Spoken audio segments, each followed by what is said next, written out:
ಭಾಗಿಯಾದ ಬಿಜಾಪುರ ಜಿಲ್ಲೆಯ ಭಾರತ ಅಧ್ಯಕ್ಷರು ರೈತ ಮೋರ್ಚಾ ಪ್ರಧಾನ ಕಾರ್ಯದರ್ಶಿ ಡಿ.ಜಿ. ಬರಾರ್ ವಕೀಲರಿಗೆ ನಮಸ್ಕರಿಸಿ, ಅದೇ ರೀತಿ ಬಿಜಾಪುರ ಜಿಲ್ಲೆಯ ಭಾರತೀಯ ಜನತಾ ಪಕ್ಷದ ಅಲ್ಪಸಂಖ್ಯಾತ ಮೋರ್ಚಾದ ಅಧ್ಯಕ್ಷರಾದಂಥ ರಜಾಕ್ ಸಾಬ್ ವಾಲಿಕಾರ್ ನಮಸ್ಕರಿಸಿ, ಅದೇ ರೀತಿ ಎಲ್ಲ ಮಾಧ್ಯಮ ಮಿತ್ರರು ನಮಸ್ಕರಿಸಿ, ಇವತ್ತು ಬಿಜಾಪುರದವನಾಗಿ ಎಂ.ಬಿ. ಪಾಟೀಲ್ ಸಾಹೇಬರು ಕಾಂಗ್ರೆಸ್ ಸರ್ಕಾರದಲ್ಲಿ ಬೃಹತ್ ಕೈಗಾರಿಕಾ ಮಂತ್ರಿಯಾಗಿ ಮುಂದುವರೆದ ಕಾರಣಕ್ಕಾಗಿ ಅವರಿಗೆ ತಮ್ಮ ಮೂಲಕ ಅಭಿನಂದನೆಯನ್ನು ಸಲ್ಲಿಸುತ್ತೇನೆ. ಆದರೆ ಇವತ್ತು ಎಂ.ಬಿ. ಪಾಟೀಲರು ಕರ್ನಾಟಕದ ಕಾಂಗ್ರೆಸ್ ಸರ್ಕಾರದ ಅವಧಿಯಲ್ಲಿ ಬೃಹತ್ ಕೈಗಾರಿಕಾ ಮಂತ್ರಿಯಾಗಿ ಮುಂದುವರೆದಕ್ಕಾಗಿ ಅವರಿಗೆ ಅಭಿನಂದನೆಯನ್ನು ಸಲ್ಲಿಸ್ತಾ ಇದ್ದೀವಿ. ಆದರೆ ನಮ್ಮ ಮಾಜಿ ಮುಖ್ಯಮಂತ್ರಿಗಳು ಸಿದ್ದರಾಮಯ್ಯನವರು ಜನತಾದಳವನ್ನು ಬಿಟ್ಟು ಕಾಂಗ್ರೆಸ್ ಪಕ್ಷದಲ್ಲಿ ಬಂದಾಗ ಈ ಕಾಂಗ್ರೆಸ್ ಸರ್ಕಾರ ನೆಲ ಕಚ್ಚಿತ್ತು. ಈ ಸಿದ್ದರಾಮಯ್ಯನವರು ಕಾಂಗ್ರೆಸ್ ಪಕ್ಷಕ್ಕೆ ಬರೋದ್ರಿಂದ ಕಾಂಗ್ರೆಸ್ ಸರ್ಕಾರಕ್ಕೆ ಅಧಿಕಾರ ಸಿಕ್ತು. ಆದರೆ ಇವತ್ತು ಸಿದ್ದರಾಮಯ್ಯನವರಿಗೆ ಸರಿಯಾಗಿ ಆಡಳಿತವನ್ನು ಮಾಡಲಿಕ್ಕೆ ಕಾಂಗ್ರೆಸ್ ಸರ್ಕಾರ ಅನುಕೂಲ ಮಾಡಿಕೊಡಲಿಲ್ಲ. ಸಾಕಷ್ಟು ಹಿಂಸೆಯನ್ನು ಕೊಟ್ಟರು. ಅವರ ಹಿರಿತನಕ್ಕೂ ಕೂಡ ಗೌರವವನ್ನು ಕೊಡದೆ ಅವರನ್ನು ಮುಖ್ಯಮಂತ್ರಿಯಿಂದ ಕೆಳಗಿಳಿಸಿದ್ದ ನೋವು ಕೂಡ ಇವತ್ತು ವ್ಯಕ್ತಪಡಿಸ್ತೀವಿ. ಇವತ್ತು ಮಾನ್ಯ ಸಿದ್ದರಾಮಯ್ಯನವರು ಅಹಿಂದ ಸಂಘಟನೆ ಮೂಲಕ ಕಾಂಗ್ರೆಸ್ ಸರ್ಕಾರಕ್ಕೆ ಶಕ್ತಿಯನ್ನು ತುಂಬಿದರು. ಆದರೆ ಬರೀ ಸಿದ್ದರಾಮಯ್ಯನಿಗೆ ಅಷ್ಟೇ ಅಲ್ಲ, ಇಡೀ ರಾಜ್ಯದ ಅಹಿಂದ ವರ್ಗ ಕೂಡ ಇವತ್ತು ಕಾಂಗ್ರೆಸ್ ಸರ್ಕಾರ ಅನ್ಯಾಯ ಮಾಡಿದೆ ಅಂತ ಹೇಳಿದ್ರು ತಪ್ಪಾಗಲಿಕ್ಕಿಲ್ಲ. ಇವತ್ತು ನಾನು ಪತ್ರಿಕಾಗೋಷ್ಠಿಯನ್ನು ಕರೆದ ಮುಖ್ಯ ಉದ್ದೇಶ, ಎಂ.ಬಿ. ಪಾಟೀಲ್ ಸಾಹೇಬರು ನಮ್ಮ ದೇಶದ ಹೆಮ್ಮೆಯ ಪ್ರಧಾನಮಂತ್ರಿ ನರೇಂದ್ರ ಮೋದಿ ಅವರ ಆಡಳಿತದಲ್ಲಿ ಬೆಲೆ ಏರಿಕೆ ಬಗ್ಗೆ ಪತ್ರಿಕಾಗೋಷ್ಠಿಯಲ್ಲಿ ಹೇಳಿಕೊಂಡಿದ್ದಾರೆ. ಆದರೆ ನಾನು ಎಂ.ಬಿ. ಪಾಟೀಲ್ ಸಾಹೇಬರಿಗೆ ಹೇಳ್ತಾ ಇದ್ದೀನಿ, ಇವತ್ತು ಕಾಂಗ್ರೆಸ್ ಸರ್ಕಾರದ ರಾಜ್ಯದ ಯಾವ ನಾಯಕನಿಗೂ ಮೋದಿಯವರ ಬೆಲೆ ಏರಿಕೆ ಬಗ್ಗೆ ಮಾತನಾಡಲಿಕ್ಕೆ ನೈತಿಕ ಹಕ್ಕನ್ನು ಕಳ್ಕೊಂಡಿದೆ.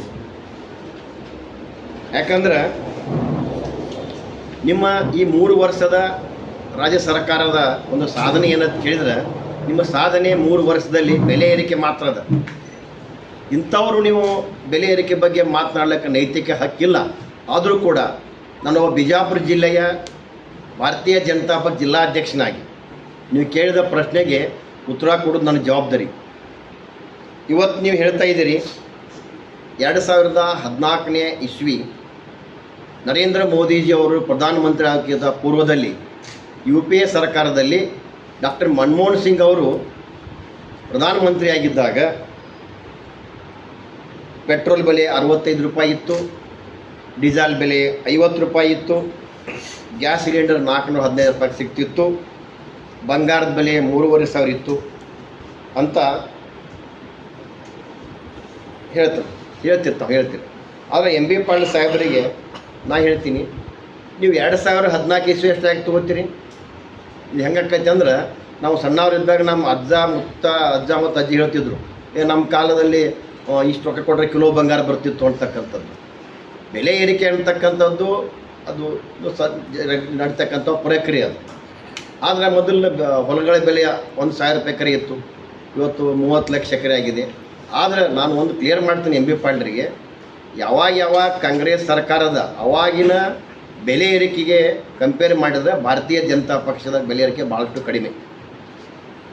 ಉದಾಹರಣೆಯಾಗಿ ಇವತ್ತು ನೀವು 2014 ಇಸ್ವಿ ತೊಗೊಳ್ಳೋದು ಬದಲಾಗಿ ನೀವು 2010 ವರ್ಷ ಹಿಂದೆ ಹೋಗ್ರಿ, 2004ನೇ ಇಸ್ವಿಗೆ ಹೋಗ್ರಿ, ಅವಾಗ UPA ಸರ್ಕಾರ ಇತ್ತಲ್ಲ. ಅವಾಗೇನಿತ್ತು ಪೆಟ್ರೋಲ್ ಬೆಲೆ ಡೀಸೆಲ್ ಬೆಲೆ ಅಂತಕ್ಕಂಥದ್ದು ಅವತ್ತು 2000 ಪೆಟ್ರೋಲ್ ಬೆಲೆ 33 ರೂಪಾಯಿ ಇತ್ತು. 10 ವರ್ಷದ ನಂತರ UPA ಸರ್ಕಾರದಲ್ಲಿನ ಅದು 65 ರೂಪಾಯಿ ಪೆಟ್ರೋಲ್ ಬೆಲೆ ಆಯಿತು. ಅಂದರೆ ಸುಮಾರು 111% ರೇಟ್ ಏರಿಕೆ ಆಯ್ತು 10 ವರ್ಷನ್ಯಾಗ. ಅದು ನರೇಂದ್ರ ಮೋದಿ ಅವರ ಆಡಳಿತದಲ್ಲಿ 2014ರಿಂದ ಸುಮಾರು 2026 ನೀವು ಕಂಪೇರ್ ಮಾಡಿದರೆ ಪೆಟ್ರೋಲ್ ಬೆಲೆ ಏರಿಕೆ ಆಗಿದ್ದು ಓನ್ಲಿ 45% ರೇಟ್ ಮಾತ್ರ ಹೆಚ್ಚಾಗಿದೆ. ಅಂದರೆ ಇದ್ರ ಬಗ್ಗೆ ನೀವು ತಾವು ವಿಚಾರಕ್ಕೆ ಉತ್ತರ ಕೊಡ್ರಿ. ಡೀಸೆಲ್ ಬೆಲೆ ಹೇಳ್ತೀರಿ, ಮನಮೋಹನ್ ಸಿಂಗ್ ಅವರ ಆಡಳಿತದಲ್ಲಿ 2014ರಲ್ಲಿ 55 ರೂಪಾಯಿ ಇತ್ತು ಹೇಳ್ತೀರಿ. 10 ವರ್ಷದಿಂದ ಹೋಗ್ರಿ, 2004ನೇ ಇಸಿಗೆ ಹೋಗ್ರಿ, ಅವತ್ತಿನ ಬೆಲೆ ಏನಿತ್ತು? ಅವತ್ತು ಡೀಸೆಲ್ ಬೆಲೆ ಬರೀ 22 ರೂಪಾಯಿ ಇತ್ತು. 22 ರೂಪಾಯಿಂದ 55 ರೂಪಾಯಿ ಇರೋದು ನಿಮ್ಮ ಸರ್ಕಾರದಲ್ಲಿನ ಅದು ಸುಮಾರು 150% ರೇಟ್ ಹೆಚ್ಚಾಗಿತ್ತು ಅವತ್ತು 10 ವರ್ಷನಾಗ. ಆದರೆ ಇವತ್ತಿನ ನರೇಂದ್ರ ಮೋದಿಯವರ ರೇಟ್ ಬದಲಾವಣೆ ನೋಡಿದ್ರೆ ಸುಮಾರು 82% ಮಾತ್ರ ಹೆಚ್ಚಾಗೈತಿ. ಇದು ಯಾಕೆ ಹೆಚ್ಚಾಗೈತಿ ಅಂದ್ರೆ ಈ ಜಾಗತಿಕ ಬಿಕ್ಕಟ್ಟಿನಲ್ಲೂ ಕೂಡ ಕೇಂದ್ರ ಸರ್ಕಾರ ಭಾರತೀಯರಿಗೆ ಬೆಲೆ ಏರಿಕೆ ತೊಂದರೆ ಆಗಬಾರ್ದು ಅಂತ ಹೇಳಿ ಕೆಸಿಂದ ನರೇಂದ್ರ ಮೋದಿಯವರು ಎಕ್ಸ್ಟ್ರಾ ಡ್ಯೂಟಿ ಕಡಿಮೆ ಮಾಡಿದ್ದಾರೆ. ಇವತ್ತು ಪೆಟ್ರೋಲ್ ಮೇಲೆ 13 ರೂಪಾಯಿ ಎಕ್ಸ್ಟ್ರಾ ಡ್ಯೂಟಿ ತೊಗೋತಿದ್ದು ಕೇಂದ್ರ ಸರ್ಕಾರ. ಇವತ್ತು ಈ ಭಾರತೀಯರಿಗೆ ಜನಸಾಮಾನ್ಯರಿಗೆ ಹೊರೆ ಆಗಬಾರ್ದು ದೇಶದಿಂದ 13 ರೂಪಾಯಿ ತೆಗೆದುಕೊಳ್ತಕ್ಕಂಥ ಎಕ್ಸೈಸ್ ಡ್ಯೂಟಿಯನ್ನು 10 ರೂಪಾಯಿ ಕಡಿಮೆ ಮಾಡಿ ಬರೀ 3 ರೂಪಾಯಿ ತೆಗೆದುಕೊಳ್ತಾ ಇದ್ದಾರೆ. ಡೀಸೆಲ್ ಮೇಲೆ 10 ರೂಪಾಯಿ ಎಕ್ಸೈಸ್ ಡ್ಯೂಟಿ ಇತ್ತು, ಅದನ್ನು ಕಂಪ್ಲೀಟ್ ಬಿಟ್ಬಿಟ್ಟ. ಅಂದರೆ ಇದು ಜನರಿಗೆ ಪರವಾದ ಸರ್ಕಾರ ಇರೋದ್ರಿಂದ. ಆದರೆ ನಾನು ಇವತ್ತು MB ಪಾಟೀಲರಿಗೆ ಕೇಳ್ತಾ ಇದ್ದೀನಿ, ಒಬ್ಬ ಕಾಂಗ್ರೆಸ್ ಸರ್ಕಾರದ ಪ್ರಭಾವಿ ನಾಯಕರಿರ್ತಾವೆ. ಇವತ್ತು ಪೆಟ್ರೋಲ್ ಡೀಸೆಲ್ ಏರಿಕೆ ಮಾಡಿದವರು ಕೇಂದ್ರ ಸರ್ಕಾರ ಅಲ್ಲ, ಇದು ಇಂಟರ್ನ್ಯಾಷನಲ್ ಮಾರ್ಕೆಟ್ನಲ್ಲಿ ಬೆಲೆ ಹೆಚ್ಚಾಗಿದೆ, ಟ್ಯಾಕ್ಸ್ನಲ್ಲಿ ಕಡಿಮೆ ಮಾಡಿದಾರೆ. ಆದರೆ ನೀವೇನು ಮಾಡ್ತಾ ಇದ್ದೀರಿ? ಸುಮಾರು ನಿಮ್ಮ ಆಡಳಿತದಲ್ಲಿ 2 ಸಲ ಪೆಟ್ರೋಲ್ ಮತ್ತು ಡೀಸೆಲ್ ಬೆಲೆಯನ್ನು ಏರಿಸಿದಿರಿ. ಇವತ್ತು ಸುಮಾರು ರಾಜ್ಯ ಸರ್ಕಾರ ಪೆಟ್ರೋಲ್ ಮೇಲೆ 29.84 ಟ್ಯಾಕ್ಸ್ ವ್ಯಾಟ್ ತೊಗೋತೀರಿ ನೀವು. ಡೀಸೆಲ್ ಮೇಲೆ 21.17 ರೂಪಾಯಿ ಟ್ಯಾಕ್ಸ್ ತೊಗೋತೀರಿ. ಅಂದಾಜು ಸುಮ್ಮನೆ ರಫ್ ಲೆಕ್ಕ ಮಾಡಿದಾಗ ಸುಮಾರು 1 ಲೀಟ್ರ್ ಪೆಟ್ರೋಲ್ ಜನಸಾಮಾನ್ಯ ಖರೀದಿ ಮಾಡಿದಂದ್ರೆ 33 ರೂಪಾಯಿ ಇವತ್ತು ರಾಜ್ಯ ಸರ್ಕಾರ ಹೋಗ್ತೈತಿ. 1 ಲೀಟ್ರ್ ಡೀಸೆಲ್ ಒಬ್ಬ ಜನಸಾಮಾನ್ಯ ಖರೀದಿ ಮಾಡಿದಂದ್ರೆ 21 ರೂಪಾಯಿ ರಾಜ್ಯ ಸರ್ಕಾರ ಹೋಗ್ತೈತಿ. ನೀವು ದೊಡ್ಡ ಮನಸ್ಸು ಮಾಡಿರಿ. ಈಗ ಜಾಗತಿಕ ಮಟ್ಟದಲ್ಲಿ ಕಚ್ಚಾ ತೈಲಗಳ ಬೆಲೆ ಏರಿಕೆ ಇರ್ಬೋದು, ಇಂಟರ್ನ್ಯಾಷನಲ್ ಮಾರ್ಕೆಟ್ ಬೆಲೆ ಏರಿದ್ರಿಂದ ನೀವು ಎಲ್ಲಿವರೆಗೆ ಅದು ಸಮ ಆಗುವವರೆಗೆ ನೀವು ಟ್ಯಾಕ್ಸ್ ಬಿಟ್ಬಿಡ್ರಿ. ರಾಜ್ಯದ ಜನರ ಮೇಲೆ ನಿಮಗೆ ಕನಿಕರ ಇತ್ತಂದ್ರೆ ನೀವೊಬ್ಬರು ಈ ರೀತಿ ಬೆಲೆ ಏರಿಕೆ ಬಗ್ಗೆ ಮಾತನಾಡ್ತಕ್ಕಂಥ MB ಪಾಟೀಲ್ ಇರ್ಬೋದು, ಇವತ್ತು ರಾಜ್ಯ ಸರ್ಕಾರದ ಎಲ್ಲ ಮುಖ್ಯಮಂತ್ರಿಗಳೆಲ್ಲರಿಗೆ ನಾನು ಮನವಿ ಮಾಡ್ತೀನಿ, ನಿಮಗೆ ಅಷ್ಟು ಕಳಕಳಿ ಇತ್ತಂದ್ರೆ ಯಾವ ರೀತಿ ನಮ್ಮ ನರೇಂದ್ರ ಮೋದಿಯವರು ಜನರ ಮೇಲೆ ಹೊರೆ ಬೀಳಬಾರ್ದು ದೇಶದ ಟ್ಯಾಕ್ಸನ್ನು ಬಿಟ್ಟಿದ್ದಾರೆ, ಎಕ್ಸೈಸ್ ಡ್ಯೂಟಿ ಕಟ್ ಮಾಡಿದ್ದಾರೆ. ಆ ರೀತಿ ನೀವು ಟ್ಯಾಕ್ಸ್ ಬಿಟ್ಬಿಟ್ರಿ ಅಂದ್ರೆ ಪುಣ್ಯಾತ್ಮರೇ, ಇವತ್ತು ನಿಮಗೆ ನಮ್ಮ ರಾಜ್ಯ ಜನರಿಗೆ ಪೆಟ್ರೋಲ್ 77 ರೂಪಾಯಿ 60 ಪೈಸೆ ಕೊಡ್ಬೋದು, ಡೀಸೆಲ್ 77 ರೂಪಾಯಿ ಕೊಡ್ಬೋದು. ಇವತ್ತು ಅಷ್ಟು ಕಡಿಮೆ ಮಾಡೋಕ್ಕೆ ಸಾಧ್ಯತೆ ನಿಮಗೆ. ಆ ಕೆಲಸ ಯಾಕೆ ಮಾಡಬಾರ್ದು? ಇವತ್ತು ಗೃಹ ಉಪಯೋಗಿ ಗ್ಯಾಸ್ ಬಗ್ಗೆ ತಾವು ಮಾತನಾಡ್ತೀವಿ. ಇದು ಗ್ಯಾಸ್ ನಮ್ಮ ಇಂಡಿಯಾದಲ್ಲಿ ಸಿಗ್ತಕ್ಕಂಥದ್ದಲ್ಲ, ಇದನ್ನು ಇಂಪೋರ್ಟ್ ಮಾಡ್ಕೋಬೇಕಾಗ್ತದೆ. ಇದು ಜಾಗತಿಕ ಯುದ್ಧ ಮಟ್ಟದಲ್ಲಿ ಇವತ್ತು ಉಕ್ರೇನ್ ಇಸ್ರೇಲ್ ರಷ್ಯಾ ಇದ್ದಿರ್ಬೋದು, ಇವತ್ತು ಇರಾನ್ ಮತ್ತು ಇಸ್ರೇಲ್ ಯುದ್ಧ ಇರುವಂಥ ಸಂದರ್ಭದಲ್ಲಿ ಇವತ್ತು ಸಾಕಷ್ಟು ಜಲಸಂಧಿಗಳ ಮಾರ್ಗಗಳೇ ಬಂದಾದ ಸಂದರ್ಭದೊಳಗೆ ಇವತ್ತು ನರೇಂದ್ರ ಮೋದಿಯವರು ಭಾಳಷ್ಟು ಪ್ರಯತ್ನ ಮಾಡಿ ಇವತ್ತು ಭಾರತೀಯರಿಗೆ ತೊಂದರೆ ಆಗದ ರೀತಿ ಸಾಕಷ್ಟು ಪ್ರಯತ್ನ ಮಾಡ್ತಾ ಇದ್ದಾರೆ. ನೀವು ಯುವಕರ ಬಗ್ಗೆ ಮಾತನಾಡ್ತೀವಿ.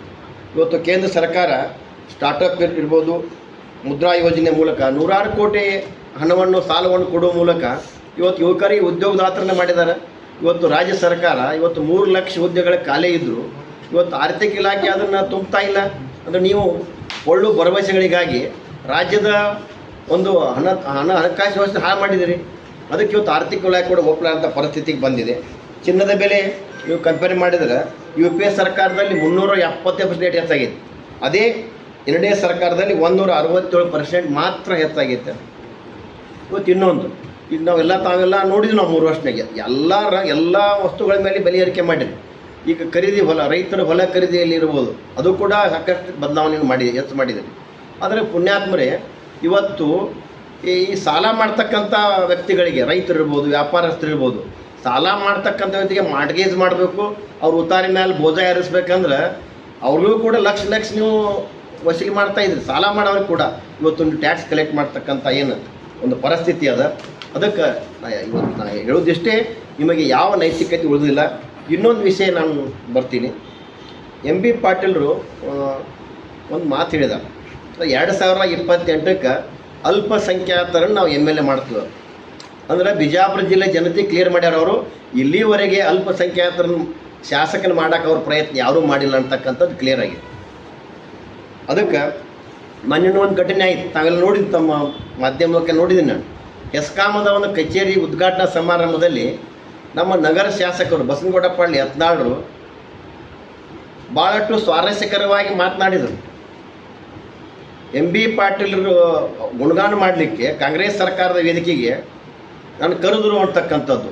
ಆ ರೈಲ್ವೇದಲ್ಲಿ ನಾನು ರಿಟರ್ನ್ ಬಂದೆ ಅಂತಕ್ಕಂಥ ಏನು ಸ್ವಾರಸ್ಯಕರ ಮಾತು ಹೇಳುವ ಮಾತಿನ ಬರದಲ್ಲಿ ಯಾವ ನಮ್ಮ ನಗರ ಶಾಸಕ ಬಸನಗೌಡ ಪಾಳ್ಯ ಯತ್ನಾಳರು ನಮ್ಮ ರಾಜ್ಯಾಧ್ಯಕ್ಷರ ಬಗ್ಗೆ ಬೇರೆ ಬೇರೆ ರಾಜಕಾರಣಿಗಳು ಅಡ್ಜಸ್ಟ್ಮೆಂಟ್ ರಾಜಕಾರಣ ಮಾತಾಡುವಂಥ ಸುಳ್ಳು ಮಾತುಗಳನ್ನು ಮಾತಾಡ್ತಕ್ಕಂಥ ಬಸನಗೌಡರು ಮಾತಿನ ಬರದಲ್ಲಿ ಎಂ ಬಿ ಪಾಟೀಲರು ಮತ್ತು ಬಸನಗೌಡರ ಒಂದು ಒಳ ಒಪ್ಪಂದನೂ ಕೂಡ ಅವ್ರು ಕ್ಲಿಯರ್ ಮಾಡಿಬಿಟ್ರು.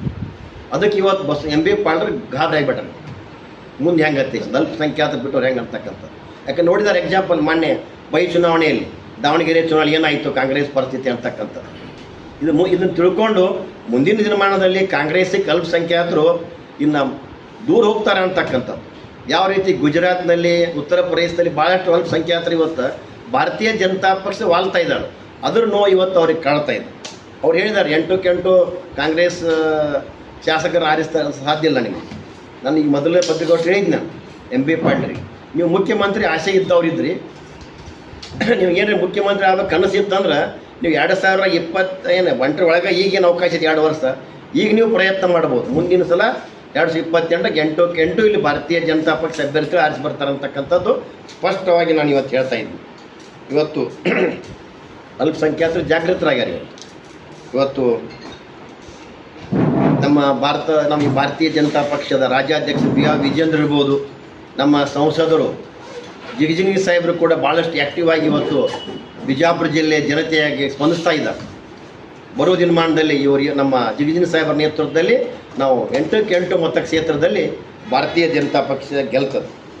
ಮತ್ತು ಇನ್ನೊಂದು ಅಲ್ಪಸಂಖ್ಯಾತರ ಬಗ್ಗೆ ನಾನು ಹೇಳೋದೇನೆಂದ್ರೆ, ಇವತ್ತು ಅಲ್ಪಸಂಖ್ಯಾತರನ್ನು ಬರೀ ಬಳಕೆ ಮಾಡ್ಕೊಂಡಾರ ಇವರು ಅಲ್ಪಸಂಖ್ಯಾತರನ್ನು ಕಾಂಗ್ರೆಸ್ ಸರ್ಕಾರ. ಇವತ್ತು ಅಲ್ಪಸಂಖ್ಯಾತರಿಗೆ ಏನು ಮಾಡಿದ್ರಿ ನೀವು? ಭಾಳಷ್ಟು ಯುವಕರ ಕೈಯಾಗ ಕಲ್ಲು ಕೊಡ್ತ ಕೆಲಸ ಮಾಡಿದ್ರಿ.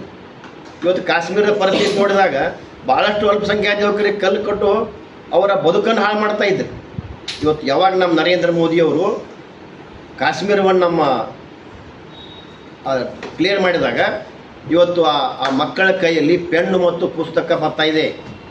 ಇವತ್ತು ಆ ಮಕ್ಕಳ ತಂದೆ ತಾಯಿ ಇರ್ಬೋದು, ಅವ್ರ ಪೇರೆಂಟ್ಸ್ ಇರ್ಬೋದು, ಇವತ್ತು ಆನಂದ ಪಡ್ತಾ ಇದ್ದಾರೆ ಮಕ್ಕಳ ಒಂದು ಬದಲಾವಣೆಯನ್ನು ಕಂಡು. ಇನ್ನೂ ಸ್ವಲ್ಪ ಇದೆ ಬದಲಾವಣೆ, ಸ್ವಲ್ಪ ದಿವಸದಲ್ಲಿ ಆಗ್ತೈತೆ ಅಂತಕ್ಕಂಥದ್ದು.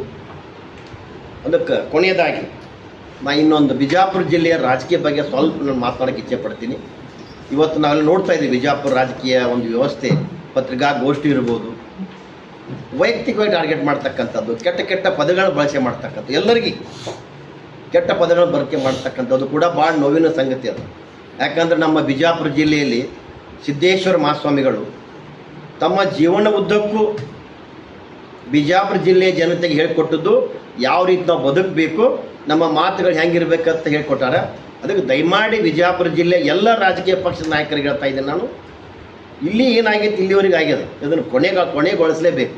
ಇಲ್ಲ ಅಂದ್ರೆ ನೀವು ನಿಮ್ಮ ವೈಯಕ್ತಿಕ ಮಾತಿನ ಚಾಳಿಗೋಸ್ಕರ ಬಿಜಾಪುರ ಜಿಲ್ಲೆಯ ಮಾನ ಮರ್ಯಾದೆ ಕಳೀತೀರಿ ಅಂತಕ್ಕಂಥ ಒಂದು ಎಚ್ಚರಿಕೆಯನ್ನು ನಾನು ಕೊಡೋಕ್ಕೆ ಇಚ್ಛೆ ಪಡ್ತೀನಿ. ಇಷ್ಟು ವಿಚಾರವನ್ನು ನಾನು ಹೇಳಿ ನನ್ನ ಪತ್ರಿಕಾಗೋಷ್ಠಿಯನ್ನು ಮುಗಿಸ್ತಾ ಇದ್ದೀನಿ.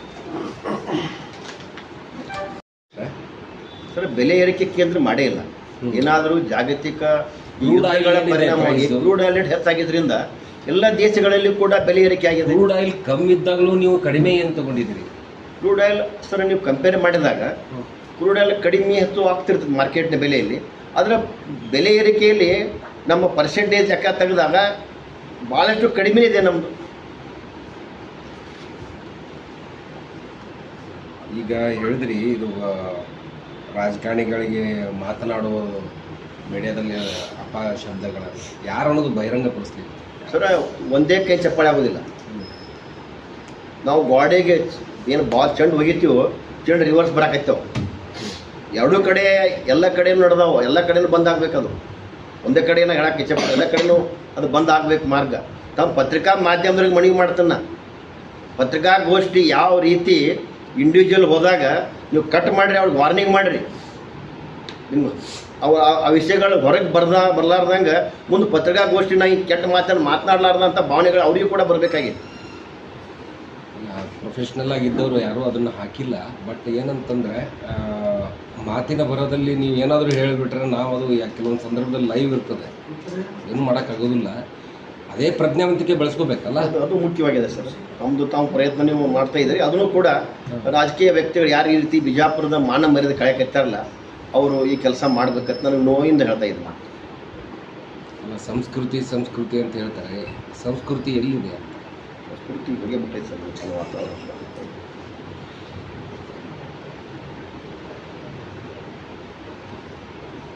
Right sir. ನಿಮ್ಮ ರಾಜಕೀಯ ಗುರುಗಳಾಗಿರ್ತಕ್ಕಂಥ ಶಿವಾನಂದ ಪಾಟೀಲ್ ಅವರಿಗೆ ಸಚಿವ ಸ್ಥಾನ ತಪ್ಪಿದೆ ಸರ್. ಅವರು ಒಬ್ಬರಿಗೆ ಅಲ್ಲ, ಇವತ್ತು ನಮ್ಮ ಕಾಂಗ್ರೆಸ್ ಪಕ್ಷದ ಅಧ್ಯಕ್ಷರು ಇವತ್ತು ಲೋಣಿ ಅವರು ಕೂಡ ಇವತ್ತು ಕೂಡ ಅವರು ನೋವನ್ನು ವ್ಯಕ್ತಪಡಿಸಿ ಪತ್ರಿಕಾಗೋಷ್ಠಿ ಮಾಡಿದ್ದಾರೆ. ಲಕ್ಷ್ಮಣ್ ಸವದಿಯವರು ನಮ್ಮ ಭಾರತೀಯ ಜನತಾ ಪಕ್ಷ ಅವರಿಗೆ ಉಪಮುಖ್ಯಮಂತ್ರಿ ಹೋಗಿತ್ತು. ಆದರೆ ಅವ್ರು ಬಿಟ್ಟು ಹೋಗಿ ಸರಿ ತಪ್ಪು ನಾ ಹೇಳೋ ದೊಡ್ಡ ವ್ಯಕ್ತಿ ಅಲ್ಲ, ಅವ್ರಿಗೇನು ನೋವಾಗಿ ಹೋಗಿದ್ದಾರೆ. ಆದರೆ ಇವತ್ತು ಅವ್ರು ಹೋದಿದ್ದರಿಂದ ನಿಜವಾಗಿ ಕೂಡ ಆ ಕಾಂಗ್ರೆಸ್ ಪಕ್ಷಕ್ಕೆ ಲಾಭ ಆಗೈತಿ. ನಮ್ಮ ಬಬ್ಲಿ ಮತಕ್ಷೇತ್ರದಲ್ಲಿ ಕೂಡ ಅದರ ನೋವನ್ನು ನಾನು ಅನುಭವಿಸಿದ್ದೀನಿ. ಅಂಥ ವ್ಯಕ್ತಿಗೆ ಅವರು ಯಾವ ರೀತಿ ಹಿಂಸೆ ಕೊಟ್ಟರು ಅಂತಕ್ಕಂಥದ್ದು ನೀವು ಇನ್ನೊಂದ್ಸಲ ನೀವು ಮಾಡ್ತಿರೋ ಮಾಡೋದಲ್ಲ ದೊಡ್ಡದಲ್ಲ, ಅದು ನಾನು ಕನ್ಸಿಡರ್ ಮಾಡೋಂಗಿಲ್ಲ. ನೀವು 3 ವರ್ಷ ಕಳೆದ್ರಿ, ಲಕ್ಷ್ಮಣ್ ಸವದಿಯವ್ರಿಗೆ ಅವಕಾಶ ಕೊಡಲಿಲ್ಲ. ಇನ್ನು 2 ವರ್ಷ ಎರಡನೇ ಅವಧಿಗೆ ಮಾಡ್ಬೋದು ನೀವು.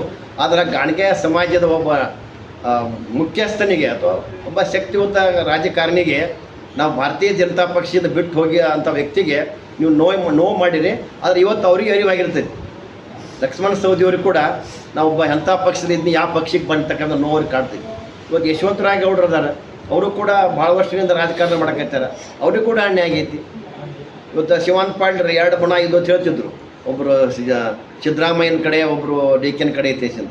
ಇವತ್ತು ಸಿದ್ದರಾಮಯ್ಯನ ಕಡೆ MB ಪಾಟೀಲ್ ಇರ್ತಿದ್ರು ಅಂತಕ್ಕಂಥದ್ದು. ಶಿವಾನಂದ ಪಾಟೀಲ್ ಸಾಹೇಬ್ ಡಿ ಕೆ ಸಹ ಬೆಂಬಲಿಗೆ ತಿಳ್ಕೊಂಡು ಚರ್ಚೆ ಆಗ್ತಿತ್ತು ಜಿಲ್ಲೆ ಒಳಗೆ. ಅದು ಡಿ ಕೆ ಅವರಿಗೆ ಇವತ್ತು ಮುಖ್ಯಮಂತ್ರಿಯಾಗಿ ಆ ಶಿವಾನಂದ ಪಾಟೀಲ್ಗೆ ನೀವು ಮಂತ್ರಿ ಕೊಡದೇ ಹೋದ್ರೆ ನಿಮ್ಮ ನಾಯಕತ್ವ ಎಲ್ಲದ? ಅಂದರೆ ಪೂರಾ ಕಾಂಗ್ರೆಸ್ ದಿವಾಳಿ ಅಂಚಿನಲ್ಲಿ ಹೊಂಟದ, ಯಾರಿಗೆ ಸಂಬಂಧ ಇಲ್ಲ ಹೊಂಟದ. ಅಂದರೆ ಶಿವಾನಂದ ಪಾಟೀಲ್ರಿಗೆ ಮಂತ್ರಿ ಸ್ಥಾನ ಕೊಟ್ಟರೆ ಏನೋ ಅಭಿವೃದ್ಧಿ ಆಗ್ತದೆ ಅಂತ ಸರ್. ನೋಡ್ರಿ, ಶಿವಾನಂದ ಪಾಟೀಲ್ ಅಷ್ಟೇ ಅಲ್ಲ, ಯಾವಾಗ ಈಗ MB ಪಾಟೀಲ್ ನೀರಾವರಿ ಮಂತ್ರಿ ಆದರು, ಒಂದ್ಸಲ ಶಿವಾನಂದ ಪಾಟೀಲ್ ಆರೋಗ್ಯ ಮಂತ್ರಿ ಆಗಿದ್ರು. ಮತ್ತು ಆ ಇಲಾಖೆ ಮಂತ್ರಿ ಆದಾಗ ಅವ್ರ ಕೆಲಸ ಏನು ಮಾಡ್ತಾರೆ? ಅದೇ ಕೆಲಸ ಇರ್ತೈತಿ. ಆದರೆ ಇವತ್ತು ಇನ್ನೊಂದು ನೋವಿನ ಸಂಗತಿ ಅಂದ್ರೆ, ಇವತ್ತು ನೀರಾವರಿ ಖಾತೆಗೆ ಅವರು ಬೆಂಗಳೂರಿನಲ್ಲಿ ನಾವು ವಾಲ್ಯ ತೆಗೆಸಿಂದ ಅನ್ನುವ ಸಂದರ್ಭದಲ್ಲಿ ಇವತ್ತಿನ ಅದಾರಲ್ಲಿ ಶಿವಾನಂದ ಪಾಟೀಲ್ ಅದಾರ, ಯಶವಂತರಾವ್ ಗೌಡ್ರು ಅದಾರ, ನಾಡಗೌಡ್ರಿಗೆ ಕೂಡ ಕಡೆಗೆ ವಿಜಯಪುರ ಜಿಲ್ಲೆಗೆ ಕೊಡ್ರಿ. ಅದು ವಿಜಯಪುರ ಜಿಲ್ಲೆಗೆ ಭಾಳ ಅನಿವಾರ್ಯ ಅದ. ಕೃಷ್ಣ ಮೇನ್ ಇದು ನೀರಾವರಿಗೆ ಅವಶ್ಯಕ ಇರ್ತಕ್ಕಂಥ ಮಂತ್ರಿ ಬಿಜಾಪುರ ಜಿಲ್ಲೆಗೆ ಅದ. ಇವತ್ತು ನೀವು ಬೇರೆ ಕೇಂದ್ರ ಸರ್ಕಾರ ಮೇಲೆ ಬಟ್ ತೋರಿಸ್ತೀರಿ ಗೆಜೆಟ್ ನೋಟಿಫಿಕೇಶನ್ ತೆಗೆಸಿಂದ. ಗೆಜೆಟ್ ನೋಟಿಫಿಕೇಶನ್ ಇವತ್ತು ನಾಳೆ ಆಗ್ಬೋದು, ಅದು 1 ದಿವಸದ ಪ್ರಕ್ರಿಯೆ ಐತದ. ಇವತ್ತು ಗೆಜೆಟ್ ನೋಟಿಫಿಕೇಶನ್ ಆತಂದ್ರೆ ನೀರು ಬಿಡ್ಲಿಕ್ಕೆ ಅವಕಾಶ ಅದ.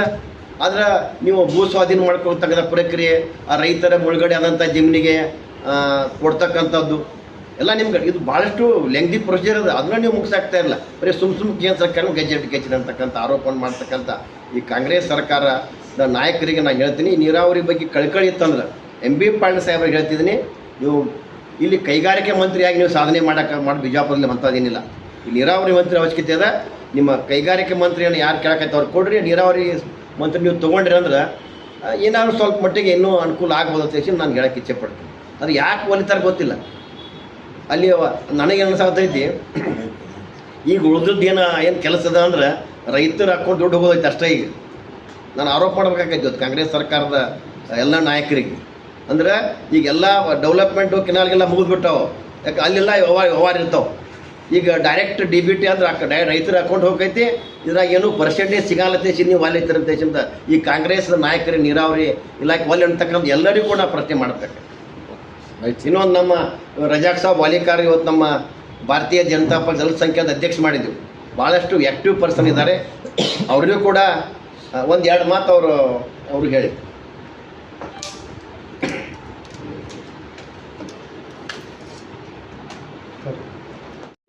ಜೋರಾಗಿ ಹೇಳಿ.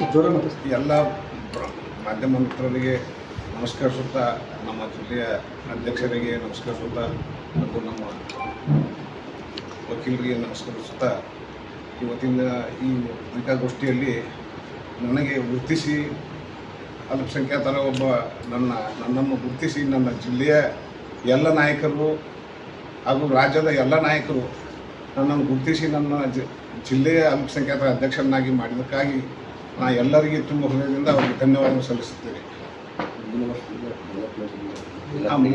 ಮುಂದಿನ ದಿನಗಳಲ್ಲಿ ನಾನು ಈ ನನ್ನ ಕೊಟ್ಟಂಥ ಜವಾಬ್ದಾರಿಯನ್ನು ಯಶಸ್ವಿಯಾಗಿ ನಿಭಾಯಿಸ್ಕೊತಾ ಎಲ್ಲ 8 ಮತಕ್ಷೇತ್ರದಲ್ಲಿ ನಮ್ಮ ಪಕ್ಷದ ನಮ್ಮ ಅಲ್ಪಸಂಖ್ಯಾತರ ಎಲ್ಲ ನಾಯಕರನ್ನು ಒಗ್ಗೂಡಿಸಿ ಭಾರತೀಯ ಜನತಾ ಪಕ್ಷಕ್ಕೆ ಒಂದು ಅಲ್ಪಸಂಖ್ಯಾತರ ಒಂದು ಕೊಡುಗೆಯನ್ನು ಕೊಡುವಂಥ ಕಾರ್ಯಕ್ರಮವನ್ನು ನಾವು ಮುಂದುವರಿಸ್ತೀನಿ ಅಂತ ಹೇಳಿ ನನ್ನ ಮಾತನ್ನು ಮುಗಿಸ್ತೇನೆ.